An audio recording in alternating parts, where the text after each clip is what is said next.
ನಮಸ್ತೆ friends. Radha Jagadish YouTube channel ನೋಡ್ತೀರಾ ಎಲ್ರಿಗೂ ನಮಸ್ಕಾರ. ಸೊ ಇವತ್ತಿನ ದಿನ ನಾನು ₹1 ಬಗ್ಗೆ ತಿಳಿಸ್ಕೊಡ್ತೀನಿ. ₹1 ಯಾವ ಥರ ಅಂತ ಹೇಳ್ಬಿಟ್ಟು ನೀವು ತುಂಬ ವೀಡಿಯೋದಲ್ಲೆಲ್ಲ ನೋಡಿರ್ತೀರಾ, ಮತ್ತು ರೀಲ್ಸಲ್ಲೆಲ್ಲ ನೋಡಿರ್ತೀರಾ. ₹1 ಇದ್ದರೆ ಸ್ಮಾರ್ಟ್ಫೋನ್ ಬೈ ಮಾಡ್ಬೋದು, ಮತ್ತು ಟಿ ವಿ, ಫ್ರಿಡ್ಜ್ ಈ ಥರ ಏನಾದರೂ ಬೈ ಮಾಡ್ಬೋದು ಅಂತ ಎಲ್ಲರಿಗೂ ಗೊತ್ತಿಲ್ಲ, ಸ್ವಲ್ಪ ಚೆನ್ನಾಗಿ ಗೊತ್ತು. ಬಟ್ ಅದು ಯಾವ ಥರ ಅಂತ ನಾನು ಇವತ್ತು ನಿಮಗೆ ಈ ವಿಡಿಯೋ ಮುಖಾಂತರ ಹೇಳೋದಕ್ಕೆ ಇಷ್ಟಪಡ್ತೀನಿ. ಏನಂತ ಹೇಳಿದ್ರೆ, ಸೊ ₹1 ಆಪ್ಷನ್ ಬಂದು ನಿಮಗೆ ಬ್ಯಾಂಕ್ ಮೇಲೆ, ಯೂಸರ್ಸ್ ಬ್ಯಾಂಕ್ ಮೇಲೆ ಡಿಪೆಂಡ್ ಇರುತ್ತೆ. ಯಾವ ಥರ ಅಂತ ಹೇಳಿದ್ರೆ, ನಿಮಗೆ ಅದು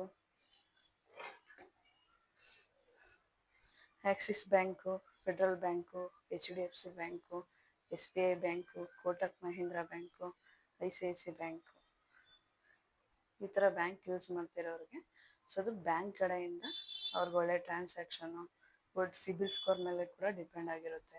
ಅದೆಲ್ಲ ₹1 ಎಲಿಜಿಬಿಲಿಟಿ ಬರೋ ಅಂಥದ್ದು. ಬಟ್ ಅದು ಎಲ್ರಿಗೂ ಬರಲ್ಲ.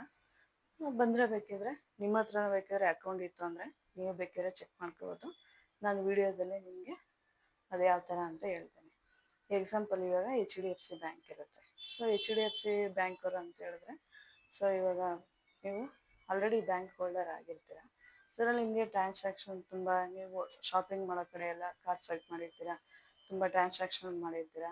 ಸೊ ಅದು ಇನ್ ಕೇಸ್ ಏನಾದರೂ ಒಳ್ಳೆ ಸಿಬಿಲ್ ಸ್ಕೋರ್ ಇತ್ತು ಅಂತ ಹೇಳಿದ್ರೆ, ಗುಡ್ ಸಿಬಿಲ್ ಸ್ಕೋರ್ ಇತ್ತು ಅಂತ ಹೇಳಿದ್ರೆ ನಿಮಗೆ ಅದು ಎಲಿಜಿಬಿಲಿಟಿ ಇರುತ್ತೆ. ಎಲ್ರಿಗೂ ಬರಲ್ಲ ಅದು. ಎಕ್ಸಾಂಪಲ್ ಇವಾಗ 100 ಜನ ಇತ್ತು ಅಂತ ಹೇಳಿದ್ರೆ ಅದರಲ್ಲಿ ನಿಮಗೆ ಒಂದು 10 ಜನಕ್ಕೆ ಬರ್ಬೋದು ಅದು ಎಲಿಜಿಬಿಲಿಟಿ ಬಂದು, debit card EMI option eligibility. So ಇದು ಯಾವ ಥರ ಅಂತ ಹೇಳಿದ್ರೆ, ಒಂದು QR ಕೋಡ್ ಬರುತ್ತೆ.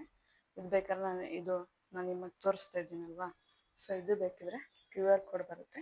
ಇದರ ಮುಖಾಂತರ ಬೇಕಿದ್ರೆ ನೀವು ನಿಮ್ಮ ಬ್ಯಾಂಕ್ಗೆ ಡೆಬಿಟ್ ಕಾರ್ಡ್ ಎಲಿಜಿಬಿಲಿಟಿ ಇರೋಂಥಾಗ ಬೇಕಿದ್ರೆ ನೀವು ತಿಳ್ಕೊಬೋದು. ಇದು ಯಾವ ಥರ ಅಂತ ಹೇಳಿದ್ರೆ ತಿಳ್ಕೊಬೋದು ಇಷ್ಟು ಬ್ಯಾಂಕ್ದು. ಸೊ ಅದಲ್ಲದೆ ನೀವು ಬೇಕಿದ್ರೆ ಇನ್ ಕೇಸ್ QR ಕೋಡ್ ಆ ಥರ ಸಿಗಲಿಲ್ಲ ಅಂದರೆ ನೀವು ಬೇಕಾದ್ರೆ ಯಾವುದೇ ಥರ ಮೊಬೈಲ್ ಸ್ಟೋರ್ ವಿಸಿಟ್ ಮಾಡ್ಬೋದು. ಅಲ್ಲಿ ಹೋಗಿ ನೀವು ಜಸ್ಟ್ ನೀವು ಡೆಬಿಟ್ ಕಾರ್ಡ್ EMI ಆಪ್ಷನ್ ಇದ್ದರೆ ಚೆಕ್ ಮಾಡಿ ಅಂತ ಹೇಳಿದ್ರು, ಸ್ಟೋರ್ ಕಡೆಯಿಂದ ಬೇಕಿದ್ರೆ ಅವ್ರು ಚೆಕ್ ಮಾಡಿ ನಿಮಗೆ ತಿಳಿಸ್ತಾರೆ ಎಷ್ಟಿದೆ ಲಿಮಿಟು ಇರುತ್ತೋ, ಎಲಿಜಿಬಿಲಿಟಿ ಇರುತ್ತೋ ಇರಲ್ವ ಅಂತ ಅವರೇ ನಿಮಗೆ ಚೆಕ್ ಮಾಡಿ ಹೇಳ್ತಾರೆ.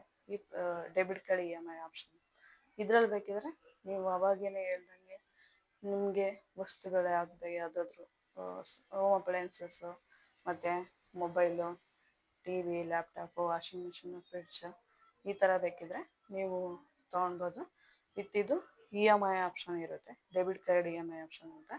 ಜಸ್ಟ್ ಎಲಿಜಿಬಿಲಿಟಿ ಇತ್ತು ಅಂತ ಹೇಳಿದ್ರೆ ನೀವು ಇವಾಗೇನು ₹1000 ಕಟ್ಟಬೇಕು ಅನ್ನೋದೇನಿರಲ್ಲ. ತಕ್ಷಣಕ್ಕೆ ಜಸ್ಟ್ ₹1 ಅಷ್ಟೇ ನಿಮ್ಮ ಡೆಬಿಟ್ ಕಾರ್ಡಿಂದ ಸ್ವೈಪ್ ಆಗುತ್ತೆ.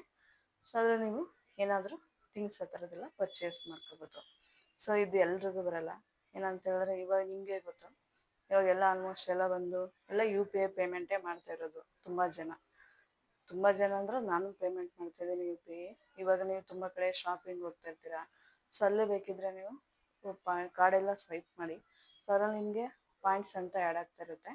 ಅದು ತುಂಬ ಸರಿ ನೀವು ಪರ್ಚೇಸ್ ಮಾಡಿದಾಗೆಲ್ಲ ಕಾರ್ಡ್ನೇ ಸ್ವೈಪ್ ಮಾಡ್ತಾಯಿದ್ರೆ ಸೊ ನಿಮಗೆ ಪಾಯಿಂಟ್ಸ್ ಆ್ಯಡ್ ಆಗ್ತಾ ಇರುತ್ತೆ. ಅದು ನೆಕ್ಸ್ಟ್ ನೀವು ಪರ್ಚೇಸ್ ಮಾಡಿದಾಗ ಅದು ಪಾಯಿಂಟ್ಸ್ ಆ್ಯಡ್ ಆಗ್ತಾ ನೀವು ಎಕ್ಸಾಂಪಲ್ ಇವಾಗ ಒಂದು 50 ಪಾಯಿಂಟ್ಸ್ ಆಯಿತು, ಈ ಥರ ಎಲ್ಲ ಆದಾಗ ನೀವು ರೆಡೀಮ್ ಮಾಡ್ಕೊಬೋದು.